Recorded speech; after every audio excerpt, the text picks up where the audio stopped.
everyone. Welcome to the foundation class today. Just give me a few sec.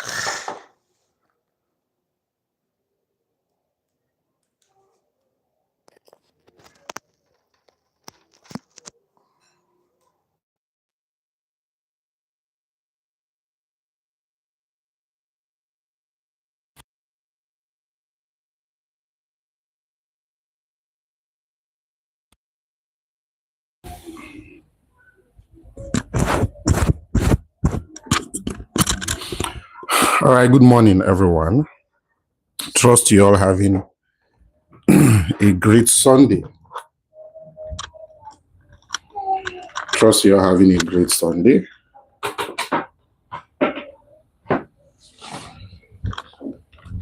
My name remains Abuchi Okaro from the Depth Foundation.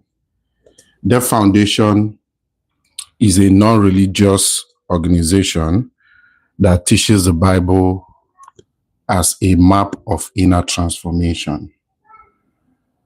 By that, we mean that the teachings of the Bible are the psychological dramas that is taking place in your consciousness as we speak. Your consciousness is your true self. Your awareness of being, unconditioned awareness of being. If you've been following our lectures, we've made that clear a good number of times.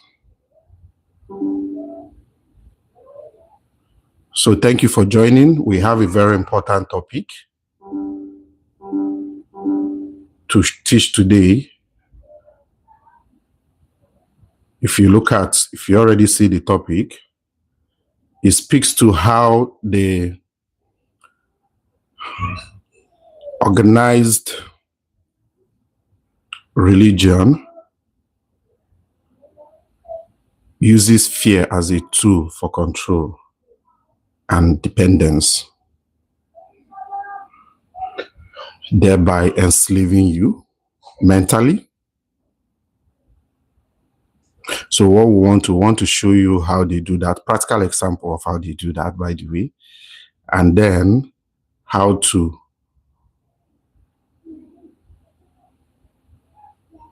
free yourself basically from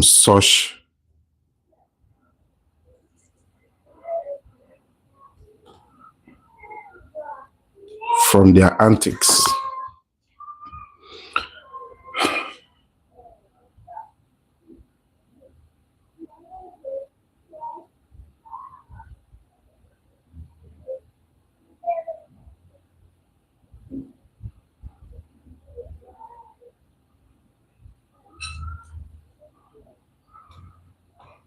So that's our topic for today.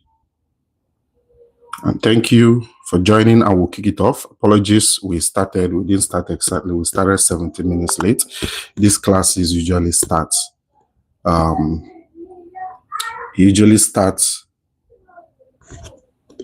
by 9 a.m. So we did it a little bit today. So yeah. So fear as a tool. How organized religion creates control and dependency, and the path to what? To freedom. That's what we are looking at today. Freedom.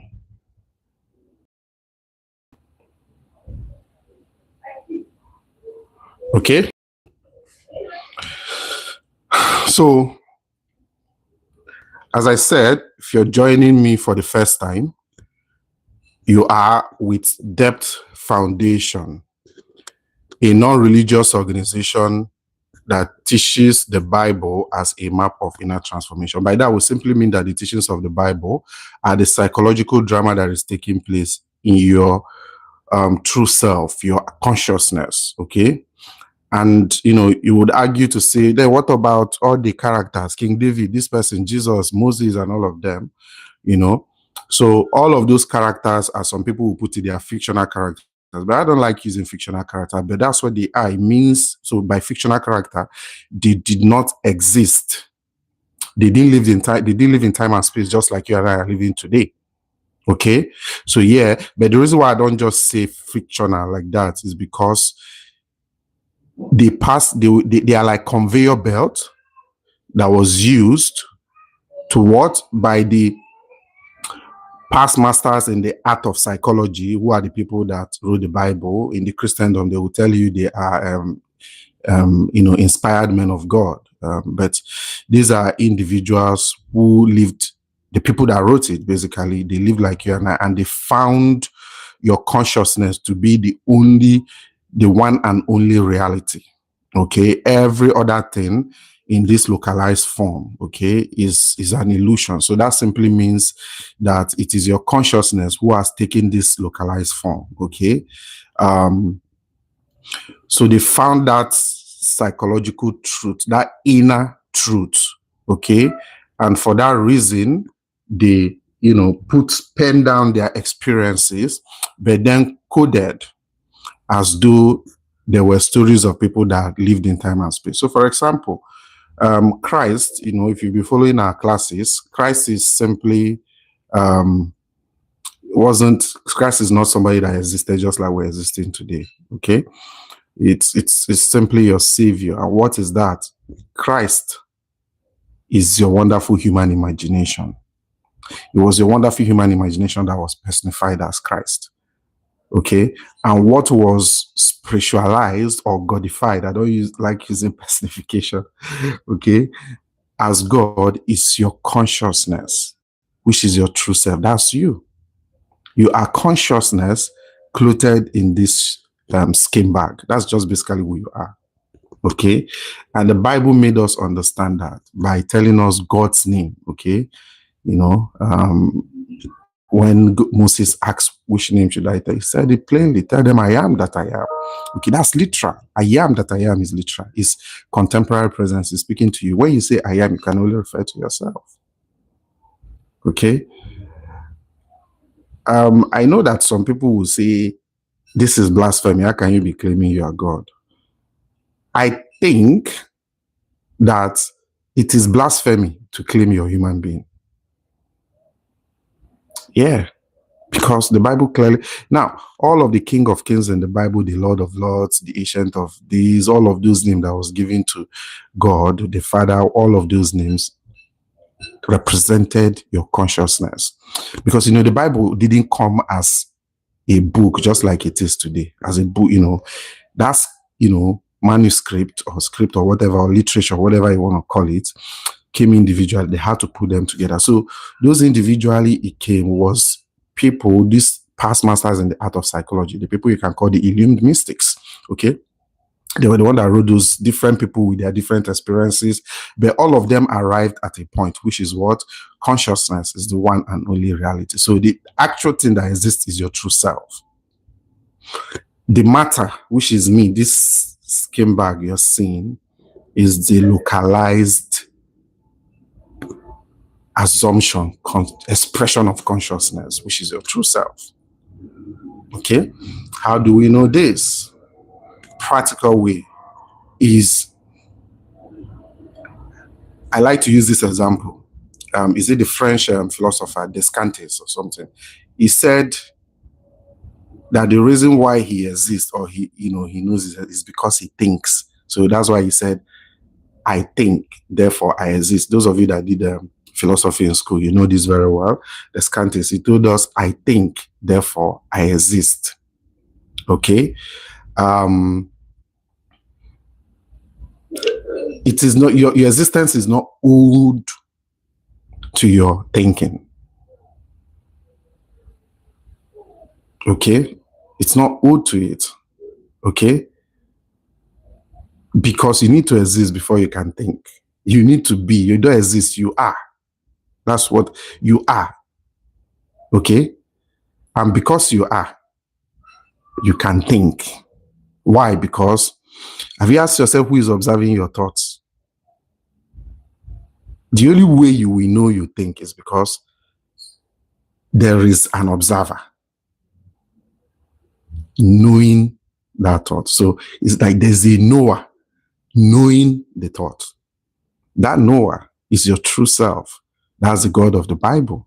That's the I am. So when the Bible mentioned I am, that I am, okay, it's telling you the knower is the one knowing. And the knower is the one knowing. And the knower and the known are one and the same. That's why in John 10:30, Christ said, I am my Father are one. Okay?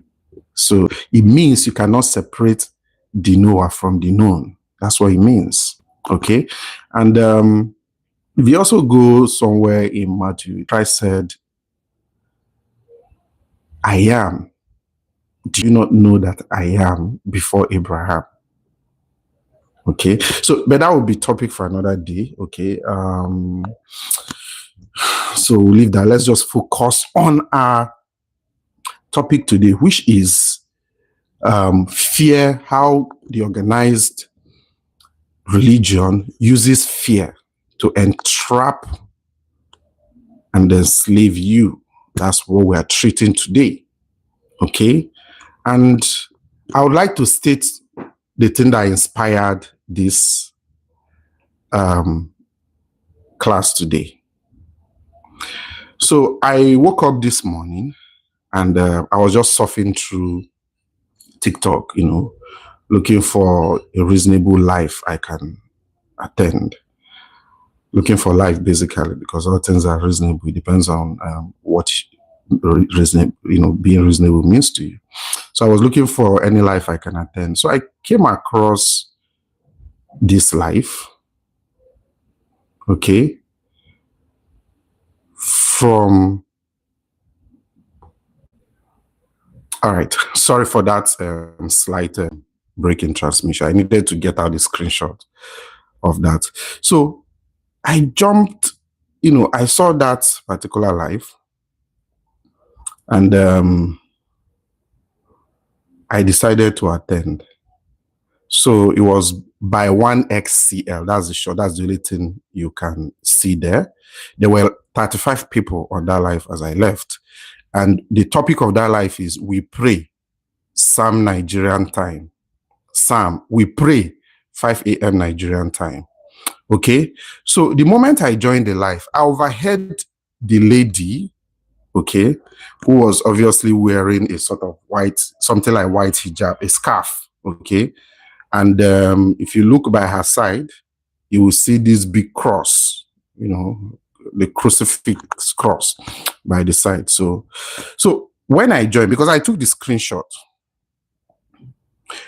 so she was telling the people listening in, which obviously includes me, that I think she was admonishing somebody. She was directing it to one of the listeners. So she was saying that it is your faith that will do it for you. Yes, I pray, but it's your faith. Don't you know it's your faith? It's your faith that will do it for you. So I then asked her, I had to put on the chat box. I said, if their faith is what is needed, because she was saying it's your faith that is needed, why do you have to pray for them again? Now, I have treated this before, okay?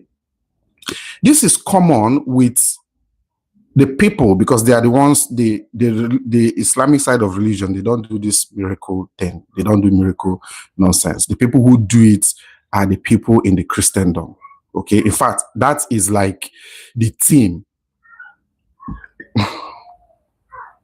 Prosperity teaching, is like the theme or the central jet of truth for them. That's all of their teachings is built on that, the miracle that can be done. And that's why their followers go there, okay? So it's a classical case of Konima and Die, Konima and Burial. That's what they do. The preachers and their followers, they are trying to outsmart themselves, because this person wants a particular thing, then this person will not claim I have it. Then when you come with you give me money, so I will give. And but the thing is, the followers are mostly the people at the receiving end, because after that, I will give it to you because I have access to God. The middleman system, they have access to God and all of those things. They are the gatekeepers of God's kingdom.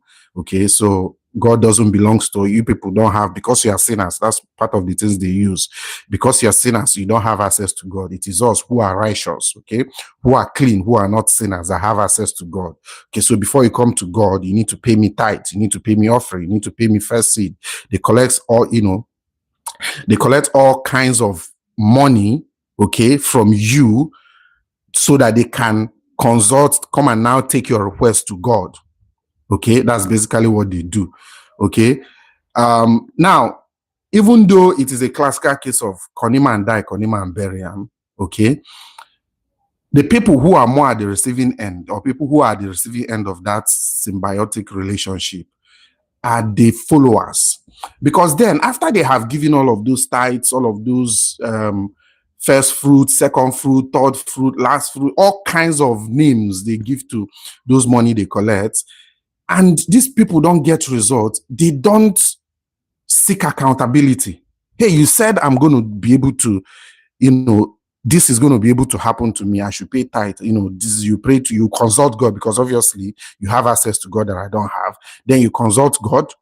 Then when that thing doesn't happen, the people their followers don't go back to go. Well, while I was serving, I served in Benue State in 2012. We had a situation there where one guy, during our in the places of our PPA, places of primary assignment, one guy went and the pastor, he was a pastor, said something will happen, so he will get this and this. He should give his alawi then. We were collecting alawi of 19K that time, to 19K something, 800 or thereabouts also. That he should give his alawi, that something good will happen to him.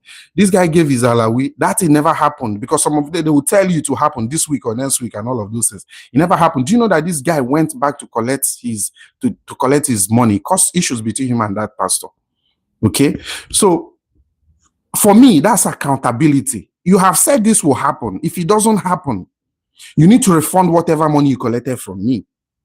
Anyways, I'm not going to give, because I know they don't have anything to offer. So the point I'm making is, it is the followers who are always at the receiving end, because they don't seek back their money when those things that will obviously not happen don't happen. Okay, so we've seen a lot of things in the Christendom. Okay, so the point I'm trying to make here is, if you're telling people that it is their faith, which they always say in the Christendom, they will tell you it is your faith that will make you whole. It is your own faith. Then you have no business being in front of that pastor, or in front of that prophetess or prophet or spiritual director or whatever you call it. All you need to do is go and exercise your faith. That's what it is. And truly is your faith. Because when I now said it, the woman got upset. When I put it in the chat box, she got upset. Do you know what she did when she got upset? She was not like, God will punish you. So, you see, and this is the thing in the Christendom. You are not allowed to question anything. The moment you ask questions, you will be threatened with such things as touch not my anointed. Then the very big geo in this part of the world used one to threaten people that were asking him questions, criticizing, dissenting voice, basically. He was not telling them, what happened to Noah's son for seeing his father's nakedness. The truth of the matter is, if you have been following our teaching, that story has nothing to do with a Noah and the sons that lived in time and space. Also, all the stories in the Bible are representation of the drama that is taking place in your consciousness. They are not, contemporary stories. Rather, they are stories that were used to convey a certain psychological truth. So that he was threatening people that because they did this, they should not allow them curse them. That's what they do. Fear, use fear. Okay? That they should not allow them curse them. If not, when Noah's son Is it Ham or whatever? Which of them saw the father's nakedness? This and that happened to him. You know, so the woman, that's the next thing. The moment you question all those their baseless teachings, the next thing is they come with fear, you know, with causes, something to suppress you, to put fear in you and make you run away. But she met Amash this morning, and she was like, that I will not see from now till September. I'm not going to see from now till September. That my generation will be cut short. Madam, I just, you know, made a statement to say, if their faith, based on what you said, it was the statement you made, that don't they know it's their faith that is needed? Not even the prayer she's doing that. Even if she pray for them, if they need to, it's their faith that will do it. And I'm not asking her, if their faith, then why are you wasting your energy praying for them? Maybe the most common sense thing to do is to teach them how to use faith. But the truth of the matter is, what I've understood is that they don't even know what faith is and how faith can be used. They don't even know. So I asked her question. She became agitated and started throwing curses. Say, God will punish you. I told her, God will punish you too. You understand? You don't know what you're doing. She said, my generation will be cut short, blah, blah, blah, blah. The next thing, bam! She just blocked me. Okay? Now, these are the reasons why most of you in the Christendom don't, even when those things they are telling you sounds somehow, you don't bother to ask questions. You don't bother to challenge it. The reason is because you are afraid. Already, they have given you the impression that they have access to a divine that you don't have access to, even though we are all sons of the Most High. We are God and we are all sons of the Most High.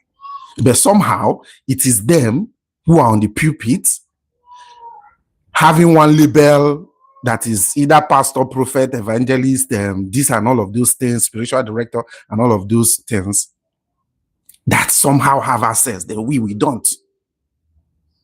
Then they will now pin sin on us to bring us, to weigh us down, to make us feel inadequate. But they sin more than you, those guys, going by the meaning of their own sin, because what they teach you as the meaning as sin isn't what sin means. We've treated that. You can go to our YouTube here and watch our video on that. Even faith, we've treated faith. If you want to learn how to know what faith truly is and how to apply it without the aid of any man, go and watch our video on faith. You see it on our YouTube or our Facebook page. You see it on our social. Go and watch it so that you get to understand the point I'm trying to make. So, but here is what was even, before she even did the blocking, which is okay. I see them from time to time, and when I ask them questions, they don't even want you to, they just block you. Her own is she even tried to throw curses, the so-called curses, rubbish, okay? She tried to throw it. The others will just block you straight. When they see that this one, like there was what happened last night, she was claiming she would tell them to carry water, hold it. She will not be doing all of those nonsense. And I ask her, what are you doing? She didn't even say, and this woman had plenty followers there. As of the time I left, there were about 600 persons. And she was doing all of those, their stupid abracadabra. Sorry, I apologize for that language. She was doing all those abracadabra. And the moment I asked questions, they don't want any, she just blocked me, and I just laughed. I'm used to it, okay? But why I am now using, what has motivated this teaching today is the courses. I want to use it to teach you people something. The courses, and that's what they do. Once you challenge them over a particular teaching, and even deep within them, they know that what you're saying is true. They want to keep you, they want to shut you up. And they will now come. The usual tool they use is fear. If I curse you now, you will not be afraid that they will curse you and it will happen. She cursed me this morning. I gave it to her back because I know say nothing there for that way she dey talk. You understand? I give her back straight. When I give her back, she blocked me, and that's fine. That's okay. That's no problem for me. Okay? But here is what was striking in the few minutes encounter I had with this lady this morning, was that when I asked if their faith is what is needed for their prayer to be answered,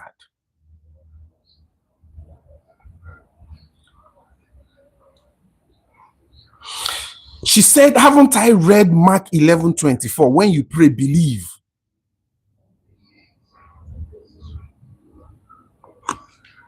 And that is faith. It's the same thing. Both of us were talking. That is faith. So their faith is needed. So, but she doesn't want to accept the fact that her prayer is not needed because she has access to God sitting somewhere in the sky. As somebody who doesn't sin, based on the teachings of, going from the teachings of the Christendom understanding of sin, she doesn't, because for them sin means the breaking of moral code. That's not what. If you understand the Bible is a psychological book. It's not a book of religion. It's a psychological book. That's what the Bible is.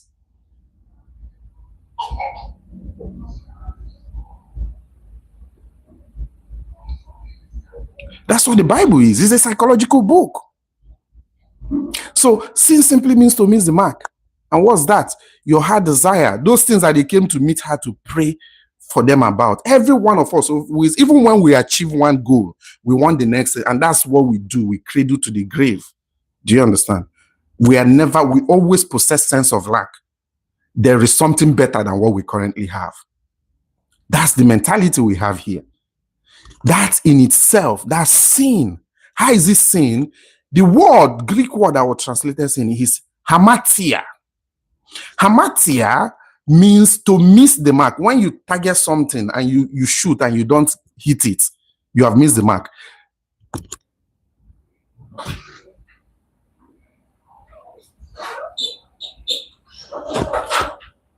Sorry, excuse me, before I continue, people on Facebook, they're about to. So I noticed these days.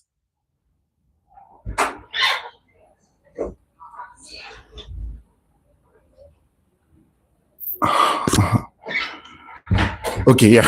So I noticed these days, it usually cut me off on Facebook, but I've seen the reason. It's because I think the phone I'm using to connect the hotspot, usually after a certain period of time, it will off the what's it called, the hotspot. So the people on Facebook will get shut out. So the Greek word translated sin, hizamatia, it means to miss the mark. Okay, sin, missing the mark is you have the reason why all of you go to all those people to pray for you is because you have a desire you want to achieve, a dream, a problem you want to solve. The moment you have not bettered that problem into your world, that is sin. Sin is not the breaking of a set down, going against a set down moral rules. Your God is not a God of morality. You are God, and you're not being a God. The word here is not a question of morality. Okay? How do we know this? The way we know this is if you go to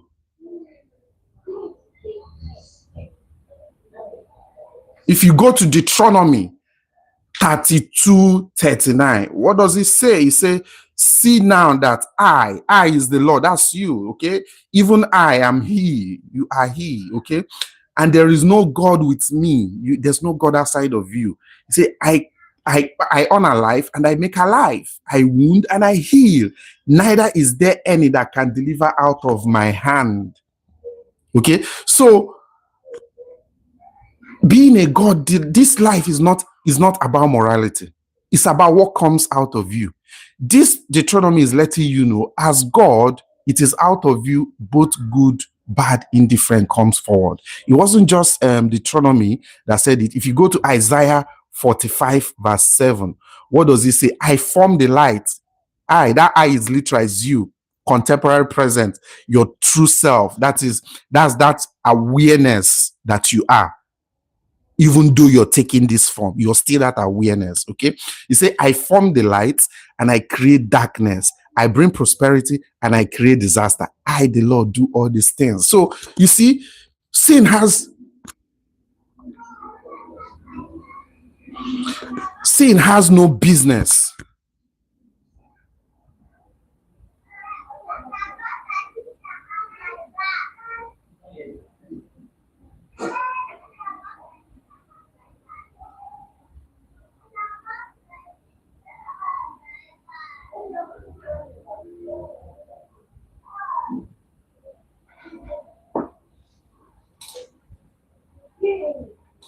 Sorry, excuse me. Struggling with this Facebook again. Hope it comes now.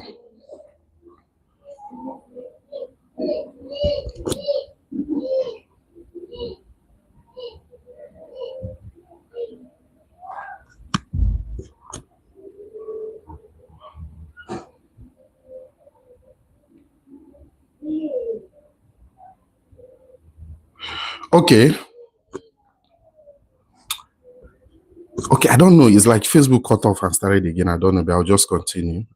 If it cut off, so obviously this then becomes part 2, and I'll do some editing and also post the link via WhatsApp. So sin has nothing to do with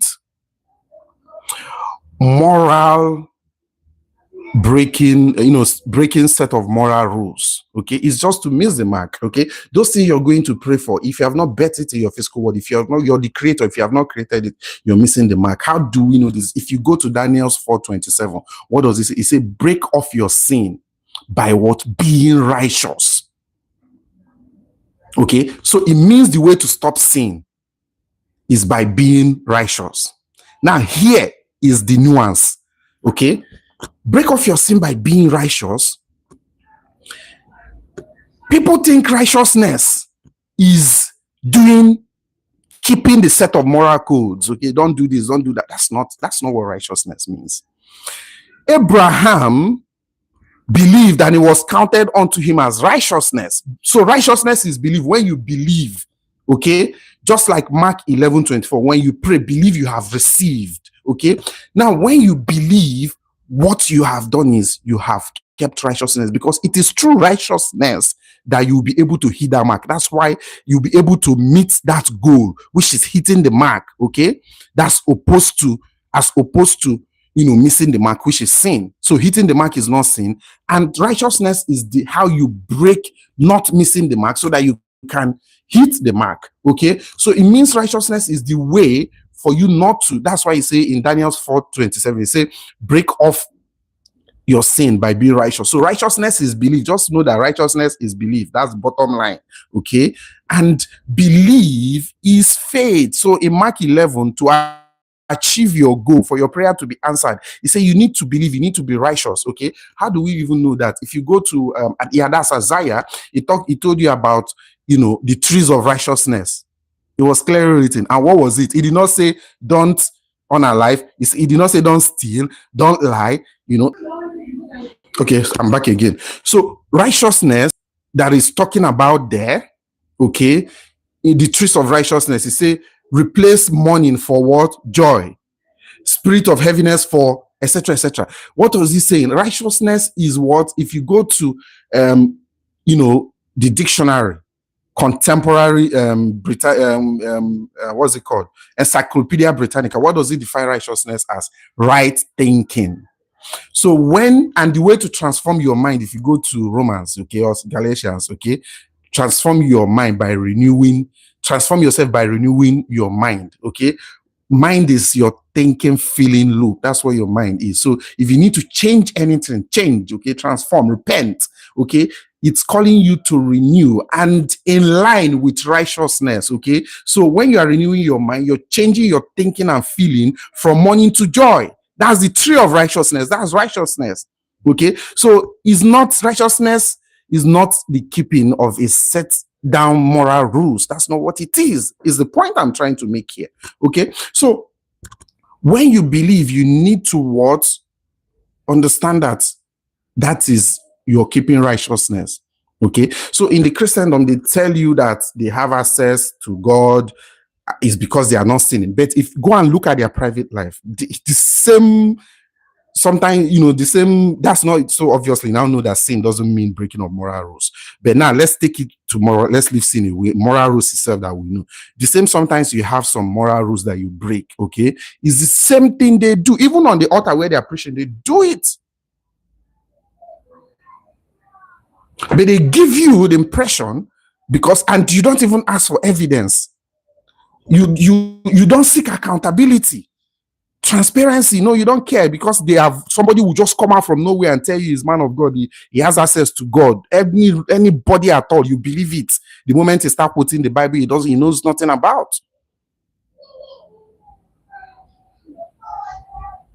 Then you wake people up by 5 a.m. and say you're praying to who? And those of you who believe in them, when you go, and something good happened to you, you will come and start giving them credit. Somebody, we're having discussion somewhere where we're trying to analyze all of these things. And somebody says some person will speak to their life and all of this, say that what are people that have spoken to his life? That it wasn't because anybody spoke to your life.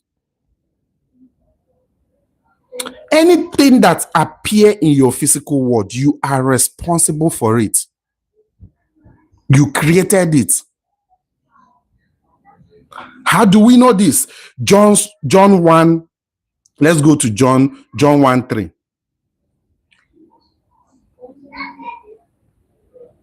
Through him, all things were made. All things, both the good, the bad, the indifference in your life, you made them. I always tell people, a mistaken drop of pin from your hand, you created it. Yes, you did. Through what? Through this phenomenon called Christ. Okay? Christ, the Jesus Christ of your Bible is what was specified as what? As your wonderful human imagination. That's the Son of God, because it is through that phenomenon, what you think and feel intensely, groanings too deep for words, those intense feelings, they are the ones that create your physical world experiences. Those of you know, most of you know, you always tell yourself, hey, when I think of something so much, it eventually happens. Have that never happened to you? It is your true self that is calling you back to it. It's alerting you to the power. So anytime that realization comes, oh, I notice when I think of something too much, when I focus my mind on something, that thing eventually happens. That's your power. So if you have known that when you think of something and it eventually happens, why don't you now focus your mind and, intensely think of it, just like you thought of that other one unconsciously? Okay, why don't you now do it consciously and it will appear in your physical world? You see why you don't need any middleman, anybody coming, any kind of human being coming to claim he has access to God and all of those things. You need nobody. It's just yourself. Okay, and that's why it was important I clarify why we started this discussion today. I took a screenshot of that woman. I'm still going to make a video about her because people need to see it. Okay, so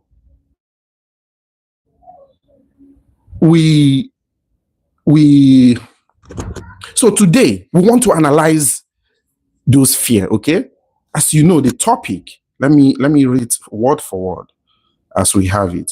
Fear as a tool, just like she tried to scare me today. She doesn't know who she was trying to scare.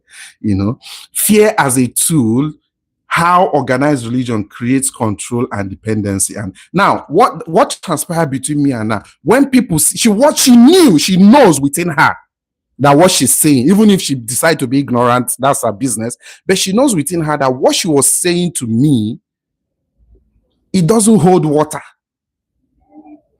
But she said it anyways because there were observers. People were observing us. So it's those people she knows, me, I be lost sheep already. Be my kind of people that they target. So some of them, what they do is they block. She try to be confrontational. Okay. Some of them will just block. They will just press block and get you off. So they will continue with their business. Okay. So what she was trying to do, okay, by cursing is she was letting the other people know, if you try this, I will do this to you. So you now need to know that.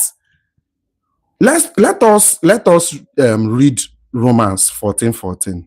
Very key to what we are doing today on that issue of fear.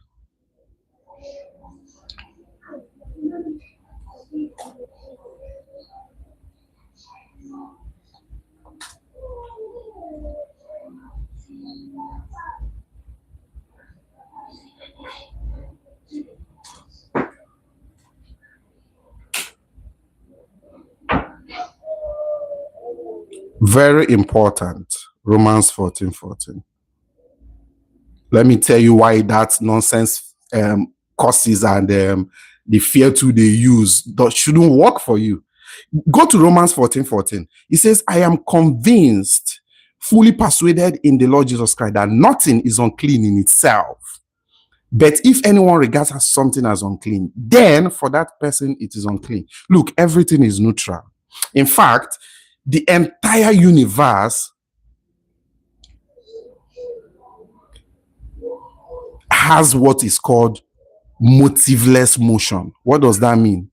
The world is just flowing. It doesn't. Who gives it direction is what we take to be true of ourselves. That's what Romans 14:14 is saying. So when somebody claims they are cursing you, if you do not accept it to be true of yourself, they are wasting their time. And let me tell you, if that thing is not concept of yourself, do unto others what you will love them to be done unto you.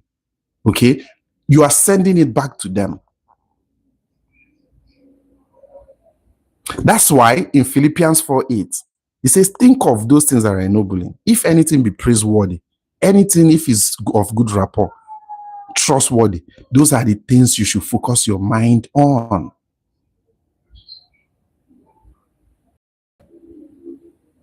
And that is right thinking, and that is righteousness. So don't let anybody scare you with anything. Their causes don't work. There is no power in it. Because every one of us walking on the surface of this earth are gods. We are being of power. We are an untapped force that is vast and powerful. That's who we are. That's who we are.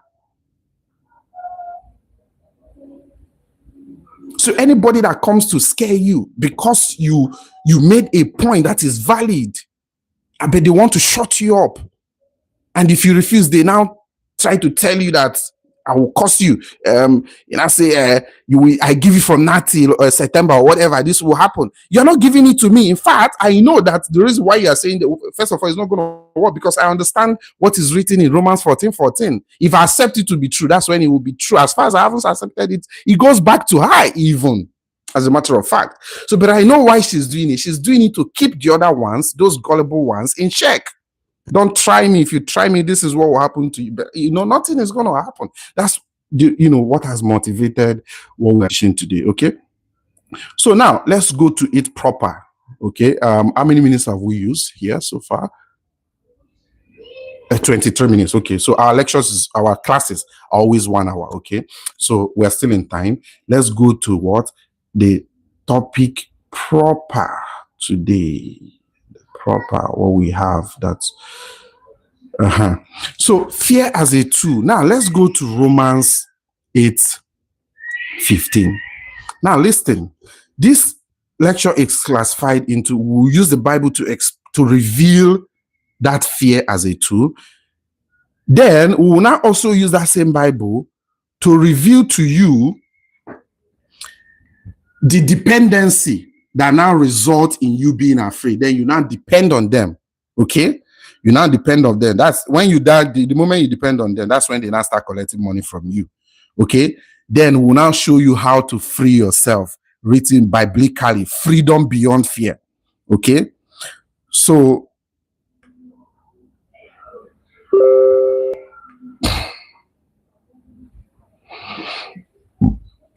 excuse me.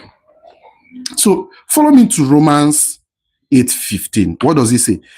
For ye have not received the spirit of bondage again to fear, but ye have received the spirit of adoption, whereby we cry, Abba, Father. You are not in bondage. That's what he's saying. Now, this is letting you know that fear creates bondage. Now, by using that tool to scare me today, okay, of course, I wasn't scared anyways. So by attempting what she has done, she has used fear to keep the other people who are obviously believing her in bondage. Because fear creates bondage. This is what Romans 8:15 is saying to you. For you have not received the spirit of bondage again to fear. Okay. Now, if you go to Hebrews 2:15, what does it say? And deliver them who through fear of death were all their life subject to bondage. The fear that what she will say to that guy that she just blocked will keep the others in bondage. Or if I believed what she was saying, if I'm the one who, if I was her gullible followers, okay, I will believe what she has said, okay. And such things, what does it do? It enslaves me. It will enslave me. Like I will maybe go back and go and start begging her, please, I'm sorry. I will even try it in the first place. Because I know, all of you know. Go and try anything with any of those organized religious leaders. When you try to challenge them in anything, the next thing they pull out is this course. They are using it to put you in check and continue to enslave you. They are using it to keep you in bondage. That's what this Bible verse is saying, not me. Okay. If you now let's go to 1 John 4:18. What does it say? There is no fear in love. And God is love. The God that is love is you. It is out of love. If you create unpleasant life experience, you can remake it into a pleasant life experience. That's why God is love, and that's you, because you're the God creating all your life experiences. Okay, but their God in the sky is what they think that their God is, even though they tell themselves God is love. But the difference between me and them is that their own God is in the sky. In this case, I believe that I am the God, and every one of us walking on the surface of this earth, both young, old, poor, rich, middle class, high class, whatever, everybody is God from A to Z. Psalms 82 verse 6. You are what? You are gods. Okay? So, Hebrew 2:15, it says, and deliver them who through fear of death were all their life subjected to bondage. You are fearing that what she said, she's giving me from now till September to die. That's supposed to be a woman of God, worshiping a God that is love. Okay? That my generation will terminate. Does that sound to you like somebody who is coming from God? For those of you who go to listen to these people, do you understand? Frustrated human beings, probably suffering schizophrenia, coming to pose as a woman of God to you and waking you up by 5 a.m. where the point where you enjoy sleep, stressing your life and telling you she's praying. She possesses one kind of, which kind of power she possesses? She don't possess any power. You people need to come to your senses. Come back to your senses. You possess that power. Every one of us are an untapped force, an untapped force that is vast and powerful. We are a being of power. Don't let anybody make you feel they are the ones that possess that power, that have access to that God. You have access to God by virtue of the fact that you and God are one. I and my Father are one. John 10:30. Okay? So that's what they use fear to do, to enslave you. Okay? So in John 1:4, 1 John 4:18, it says, there is no fear in love. Okay? Absolutely. But perfect love casteth out fear. Because fear hath torment. He that feareth is not made perfect in love. You are not made perfect in God. You don't know your God self. Fear torments, but love liberates. A clear contrast to fear-based control. Okay? That's what the scripture teaches. Love. I've told you what God is love, what it means. What is greater love than you have terminal illness, and with the power that is in you, you can heal yourself? Isn't that love? That's the love of God. That is God. That's your true self. You are love. Okay? So now, see, the Bible highlighted how they use dependency.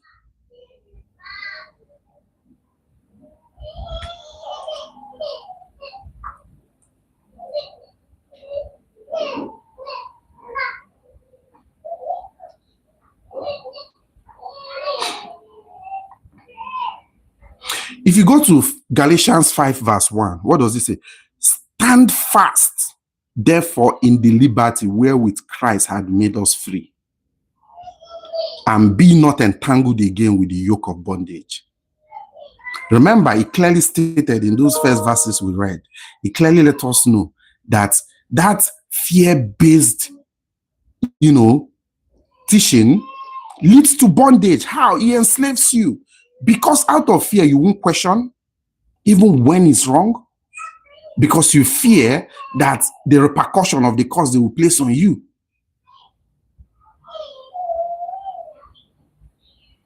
So for that, you'll be subject to them. That's how most of you, unfortunately, live your life in this earth. That's how most of you have lived your life. Then you now depend on them.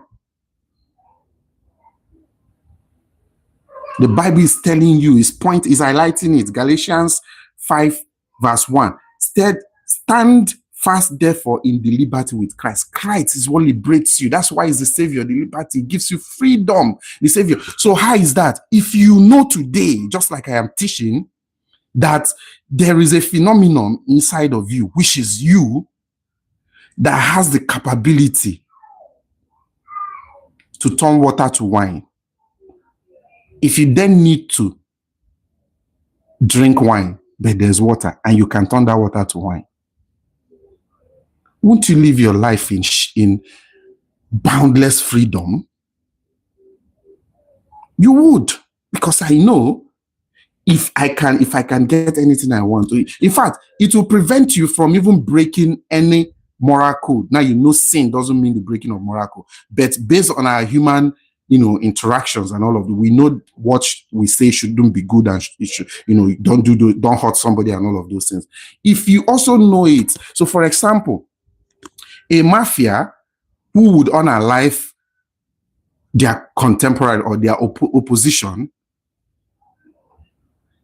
so that he continue to get advantage, if he knows that he doesn't have to unalive anybody, that with his wonderful human imagination, he can, through faith, achieve that thing without unaliving that person.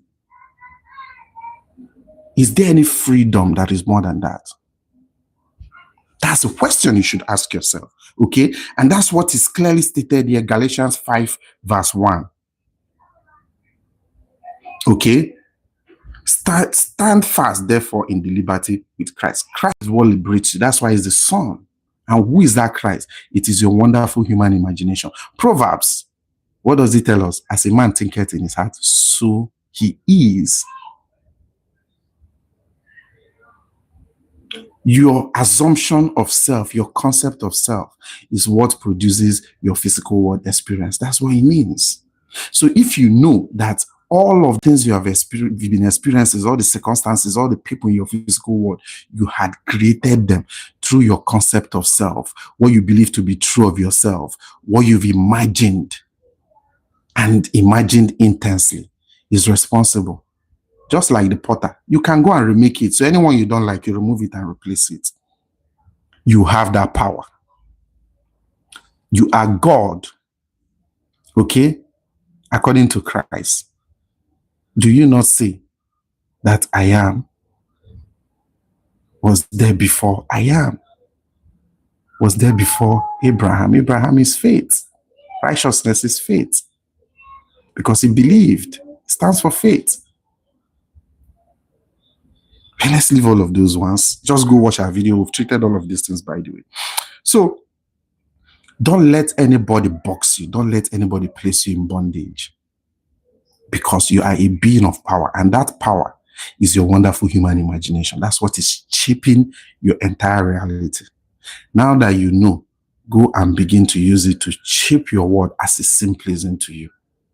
Okay? Now, if you go to Matthew 23:4, what does this say? For they bind heavy burdens and grievous to be borne, and lay them on men's shoulder, but they themselves will not move them with their finger. Okay? They tell you all these things will happen, all of those things, but have you people not clear? I know most of you don't know because you don't know these things are written in the Bible. This is telling you directly, the Bible, this one is now not me, it's your Bible directly criticizing your religious leaders. They put all sorts of things on your shoulder. This will happen to you. Hey, you're going to die by this time. Hey, your generation will be cut short. Hey, this is it. Leave the case of me and this woman. Then it tells you, they will tell you generational curse. By the way, next week we are treating generational curse. Okay, because people think generational curse is responsible for anything that happened to. I want to remove that, destroy that belief system that you have in your head. I want to make you understand what generational curse. So join us next week, Sunday, same time, 9 a.m. Don't miss it. Very revealing, because they have been telling you. In fact, some people went as far as to say generational curses in people's bloodline. I've heard that and I shook my head. You will learn what generational curse truly means so that you can remove yourself from this bondage these people usually place on you. They will tell you all sorts of negative things. How your uncle in the village is doing you. How this person is responsible. Some people have used this same thing to go and unalive their uncle in the village. Have you not heard those rumors before? They will tell you it's this demon that is responsible. That's why some of you will ask, all this they see, but they can't remove it. They can't do anything. When you not tell them that you saw it now, but why can't you? You don't have the power to do anything about it. They will not tell you it's your fate. So if it's my fate, why did you waste your time to come and tell me this and that? That was the conversation between me and that woman today. Okay? So your Bible is the one that criticized them directly. Matthew 23 verse 4. For they bind heavy burdens and grievous to be borne. They tell you all sorts of horrible things that this person did, that person did, generational cause, this one, that one, and lay them on men's shoulder, but they themselves will not move them with one finger. Yeah. Let's go and do accountability. All of those miracles they've claimed. Let's go and see if they actually remove them with one finger. Okay? You need to know all these things so that you can free yourself from their bondage, their fear-based, tool they use in keeping you in bondage. Okay? If you go to Jeremiah 5:31, what does it say? It says, the prophets prophesy falsely, and the priests bear rule by their means. They give you false prophets, then they use it to control you and keep you dependent on them. Jeremiah 5:31 said it. Okay? The prophets prophesy falsely, and the priests bear rule by their means, and my people love to have it so. And what will ye do in the end thereof? The professor give you false, they will tell you, I've seen something, just like the woman, the one that blocked me that didn't have back and forth with me. He was telling the woman, he first of all told the woman, I saw a missing wallet. Wait, whether the woman go jabber, say yes, there was a missing wallet. The girl said, I can't remember. He said, no. She now started fine-tuning it. Okay? They will make it vague. Okay? And then begin to adjust it. I've taught this thing, go and watch the video. How they use psychology to manipulate you. They have psychological tricks they use in manipulating you. This one that I'm describing now is called Decode reading. They make a vague statement that can apply to anybody or is common with happening to people. Then they now watch. If you accept it, then they will now say you now prove that they have supernatural power. But if you don't accept it, they begin to adjust it. So he said, Ruth, I saw you. There's a pause, a missing pause. You lost a pause. When the girl say, no, I can't imagine, she now change it in the dream. Hey, the girl say, I have not had that kind of dream. She now say the pause is those ones they use. I don't mean big pause. It's those ones they use. She do the girl. You now say carry water. Okay, digress, because it wasn't working. What she was saying wasn't working. That's it. These are the things they use. Now, when they do this thing, you think those people they are doing it to are the only victim. Okay, when they do it, they are bounding you as well.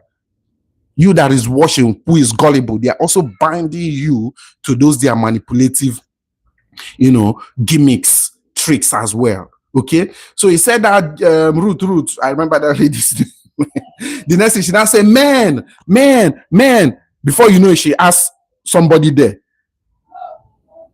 man. The person now came and started talking about Luke. It turns out now that's where they used what is called code reading. Code reading is they must have gone to find information about you and now start using it.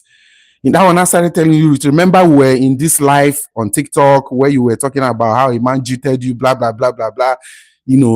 That person that was narrated about Ruth is a member. She's the prophet member. It's all games they are playing with you because you don't know that you are a being of power. You don't know it. That's why you believe there is a power outside of you. They are coming to fill in that gap. That's what they are doing. They are coming to fill in that gap. People that have they are people just like you who don't know you have power. Because if they know they have power, they won't come and be deceiving the people. So there are people like you. The only thing is that they've outsmarted you by now saying that they know somebody who has that power. They always have access to you. They go to heaven to go and eat with him and come back. So give me money, pay me tithes, so that when next I go to go and eat with him on his dining table, I will tell him all your problem and then he will solve it. They know there is nothing out there. They also know that God doesn't exist, because if he exists, he will strike them down according to their own preaching. He will strike them down if they do all those nonsense. They know all these things, and the Bible kept record of it. Matthew 23. They tell you all those prophecies, but they can't solve it. Okay, because it never existed in the first place. Now, if you go to Jeremiah 5:31, it says the prophets prophesied. Okay, that's what we read. Prophet prophesied falsely, so they thrive on it. So now, freedom beyond fear. We are now closing. Okay, freedom. What? Freedom beyond fear. How to free yourself from these guys. How to free yourself. That is freedom beyond fear. How to free yourself. Follow me to 2 Timothy 1:7. What does it say? For God had not given us the spirit of fear. I don't have the spirit of fear. Okay. That's why when she said it, she said, God punish you. I said, God, may that God punish you back. I gave it to her back immediately. Okay, because I know say nothing. Okay, she know her customers. She knows say me I be bad market. That's why she just blocked me. So 2 Timothy 1:7, it says, for God had not given us the spirit of fear, but of power and of love and of sound mind. So why are you afraid? The Bible clearly said, do not fear. They can only hurt this skin bag you're carrying. They can't hurt the eternal you. Okay? Now, if you go to John 8:32, it says, and ye shall know the truth, and the truth shall set you free. Truth liberates, and fear enslaves. Fear keeps you in bondage. So, fear-based teachings keep you in what? In bondage. What liberates is what? Is truth. And what is the truth? The truth, as I explained from the beginning, is that you are God creating all your life experiences, good, bad, indifferent, without the aid of anybody. The only difference between you and me, is that I am not creating unconsciously because I've learned it, I've experienced it. But you're still creating unconscious. I'm creating consciously, you're still creating unconsciously. Because you don't know, you think there's a God outside of you, you think there's a God in the sky. Okay? So because you don't know that you're that God wearing this skin bag, you are looking outward and upward. Whereas is within. The kingdom of heaven is within. Christ, the hope of glory, is within. I didn't say these things. The Bible said it. The temple of God is in you. God does not live in the temple made with human hands. The Bible said it, not me. Okay? So that is the truth. And how do you then create with this truth? How do you create the world around you? Follow me to Matthew 5:14. What does it say? That's Sermon on the Mount. Every Christian knows this. Where he states, you are the light of the world, the world.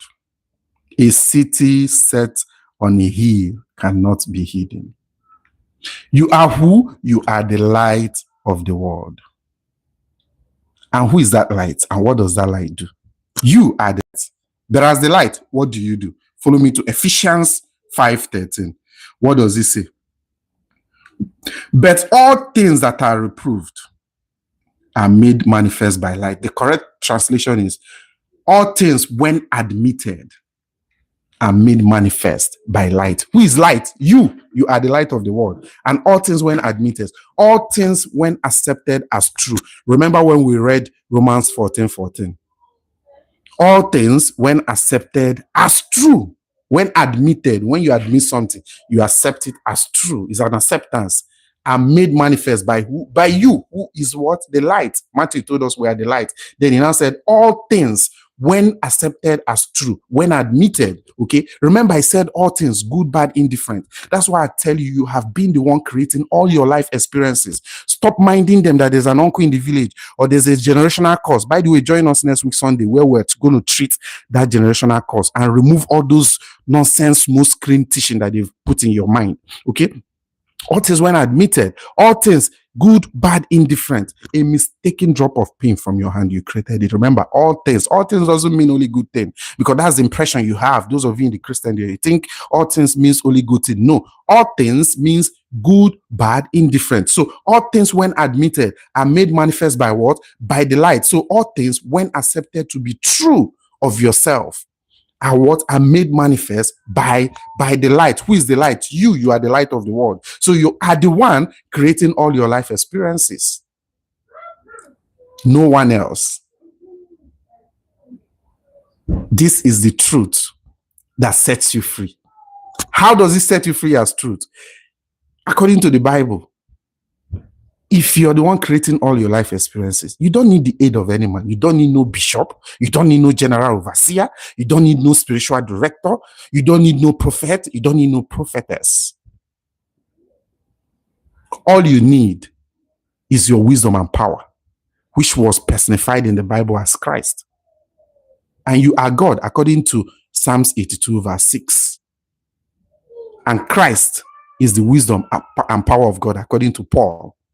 So your wonderful human imagination, according to John 1 verse 3, through him all things were made.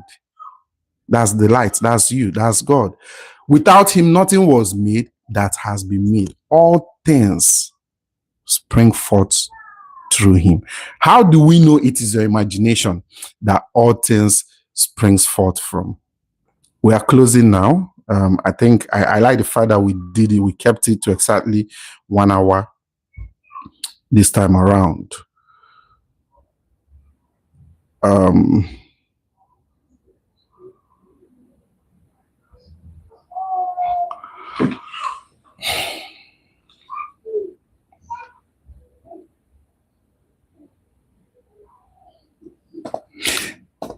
How do we know?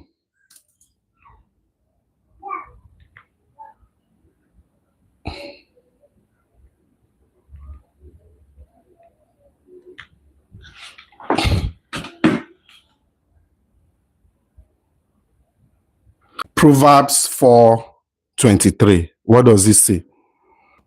Guide your heart, for everything flows from it. Your own heart, you, because you're the light that manifests anything you accept to be true of yourself. Okay, so Proverbs 4:23 say what? Guide you. But I like the translation for New King James Version. It says, keep your heart with all diligence, for out of it springs forth the issues of life. All things comes out of your heart. And how do we know your heart is your imagination? It's through this Bible verse. Okay. Now, if you go to the Proverbs, I think that's 27, as a man thinketh in his heart.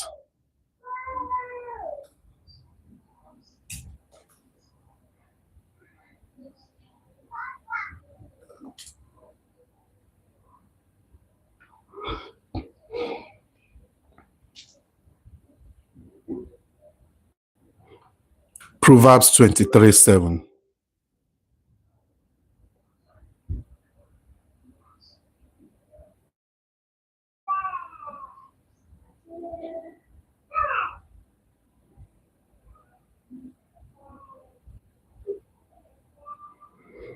As a man thinketh in his heart, so he is. Okay? So you are the one, what's the takeaway? You are the one creating all your life experiences. And the truth that sets you free is that it is through your wonderful human imagination that you've been creating all your life experiences. So you don't need any pastor to pray for you. You don't need to do prayer and fasting. You don't need to wake up by 1 a.m. You don't need to wake up by, what's it called? You don't need to wake up by 1 a.m. Sorry, excuse me.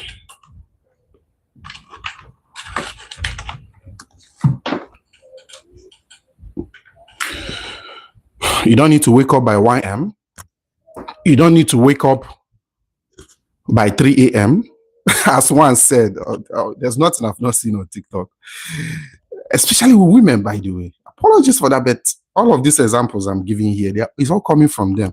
The one that said generational curse is in the DNA, is in the bloodline. This one that I had a encounter with, it's also a woman. Then the one that said, and that for your prayer to be answered, that you need to wake up by 3 a.m. because Paul and Silas, it was 3 a.m. they prayed, and the bars of, the gates of the prison broke. So you need to, oh my God. Okay. Whereas Mark 11:24 simply clarified it. When you pray, believe. You just say believe. He didn't say wake up in the midnight. He didn't say fast. He didn't say go and meet the man of God to lay his hands on you, to go and meet a bishop, a GO, a spiritual director, a prophet or a prophetess, or all of those people to lay their hands on you. He just said believe. And when he said, when you pray, believe you have received and you will receive. He didn't attach anything to it other than believe. He didn't say don't go and do this bad thing or that. He just said believe. Simple. The only problem here is that they don't understand what believe means, what faith truly means, and how to apply faith. We've treated that here. Go and watch it. I hope you have learned something today. You now know the truth that sets you free. Okay? You now know that the Bible doesn't support fear-based teachings. Okay? Because God is love. Okay? His teaching should not terrify. Anybody who is terrifying you is obviously not from God. Okay. And you are the God that is love. You're the one creating all the physical world experiences around you, your circumstances. Okay. All you need to do is to believe. Go and watch our video on faith, on belief. We've treated all of those things. So you understand how to believe, how to apply faith. Okay. And use it for making and unmaking anything you don't want to see in your physical world. Okay. Thank you for joining us. I hope you have learned something. If you have any question, please drop it in the comment section, or you can write me via email. Okay. And I'll respond to you. Make sure you join us next week, Sunday. We're going to be treating generational curse. Generational curse is not what is stopping you. What is stopping you is the imagination, the concept of self you're having about yourself. Okay. That's the only thing that is stopping you. How you see yourself, okay? In Habakkuk, that's Numbers. I think Numbers 13:33, thereabouts. Numbers 13:33 or 33:13, thereabouts, okay? But in Numbers, it said what? And we saw the children of Anak, the giants, and we were in our eyes as grasshopper. And because we were in our eyes as grasshopper, they saw us as grasshopper. How do you see yourself? Do you see yourself as sick? You will continue to be sick. Okay? Do you see yourself as healthy? You will continue to be healthy. Do you see yourself as wealthy? You will continue to be wealthy. Do you see yourself as poor? You will continue to be poor. It is how you see yourself that you will be. It's garbage in, garbage out. As within, so without. Okay? Clearly written in the Bible, it says nothing on the outside can hurt you. The things that hurt you are the things that spring forth from the outside, from the inside. Okay? Inside the heart. The heart means thoughts plus feeling.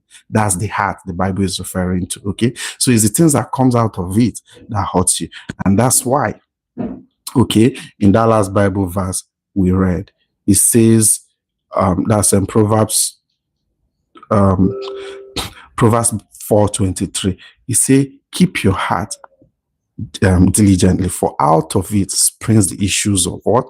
The issues of life. Okay. See you next week Sunday for our generational course class.